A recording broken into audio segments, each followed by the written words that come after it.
Bonjour et bienvenue à notre pause café logistique. Aujourd'hui, nous allons parler de la différence entre le storage, le demurrage et la détention. Je suis Annie, votre hôtesse, et je suis aujourd'hui accompagnée de Claudia. Ensemble, nous répondrons aux questions les plus récurrentes à ce sujet. Tout d'abord, Claudia, si nous commençons par établir la différence entre le storage, le demurrage et la détention. Dans le fond, les charges de storage, de demeurage et de détention, ils vont être applicables pour des chargements pour lesquels le client a dépassé la période de temps gratuit qui est allouée par soit le terminal ou la ligne maritime. C'est applicable à l'import ou à l'export. Du côté du storage, qui est l'entreposage, c'est vraiment pour les charges si on a dépassé le temps gratuit qui est alloué pour avoir un conteneur qui est dans un terminal quelconque, que ce soit au port, un terminal ferroviaire. Si on a dépassé le temps gratuit, ce terminal-là en question ou le port en question va appliquer des charges de storage.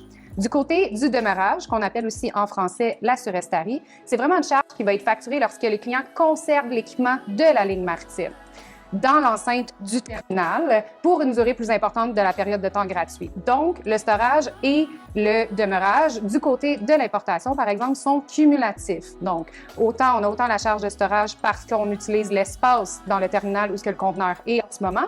On a aussi la charge par la ligne maritime parce qu'on laisse son équipement dans le terminal en question. Du côté de la détention, c'est vraiment une charge qui s'applique lorsque le client conserve sous sa garde l'équipement de la ligne maritime en dehors du terminal pour une durée qui dépasse la période de temps allouée qui est gratuite.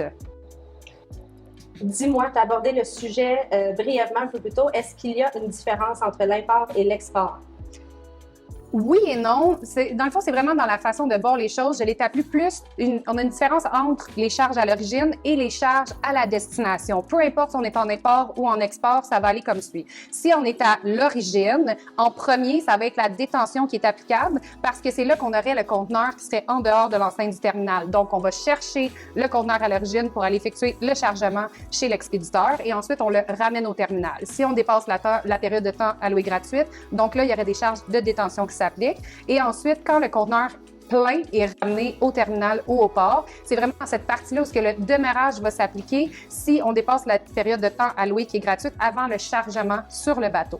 Du côté de la destination, là, c'est à partir du moment que le conteneur va être déchargé du bateau, mis à terre. Là, ça serait le demeurage et le storage qui seraient applicables pour garder le conteneur dans l'enceinte du terminal. À partir du moment qu'il est sorti du terminal jusqu'au retour du conteneur vide, là, c'est vraiment de la détention qui va être applicable si on a dépassé la période de temps allouée gratuite.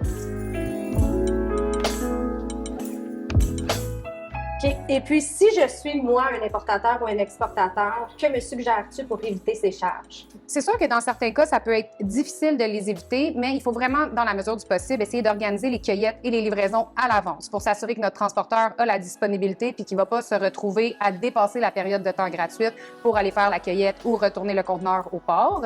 Aussi, il faut s'assurer que le cargo est dédouané à temps pour ne pas avoir de charges à destination. Il faut retourner le conteneur vide au bon terminal, ce qui est super important parce que s'il est retourné au mauvais terminal, la période de détention va continuer à se cumuler. Aussi, si jamais on a un conteneur qui arrive pendant le week-end, le client est fermé et il ne peut pas recevoir le conteneur, il faudrait au moins, avec notre transporteur, aller mettre la main sur le conteneur puis aller le sortir du terminal pour éviter le demeurage et le storage. Pas prendre trop de temps pour vider le conteneur. C'est sûr que si on va porter, on drop le conteneur chez le client puis il le garde pendant plusieurs jours puis ça dépasse la période de temps gratuit, donc on aurait de la détention. Donc, si le client a besoin de plus de temps pour décharger à destination ou charger à l'origine, il faudrait essayer de le savoir d'avance puis tenter d'avoir une négociation avec la ligne maritime pour avoir plus de temps gratuit.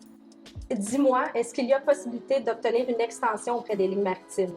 Oui, mais ça va vraiment dépendre de la ligne maritime, de l'origine et de la destination. Je dirais que du côté de l'importation, le client va plus souvent avoir besoin d'une extension de temps gratuit à la destination, donc à l'arrivée de sa marchandise. C'est plus rare que c'est alloué dernièrement avec la situation qu'on a éprouvée dans les 2 dernières années de congestion et de manque d'espace. Du côté de l'export, c'est vraiment plus quelque chose qui se fait souvent. Si le client a un bon volume, on est capable parfois d'aller négocier du temps supplémentaire gratuit autant à l'origine qu'à la destination. Merci Claudia et merci à vous d'avoir partagé cette pause avec nous afin de discuter des enjeux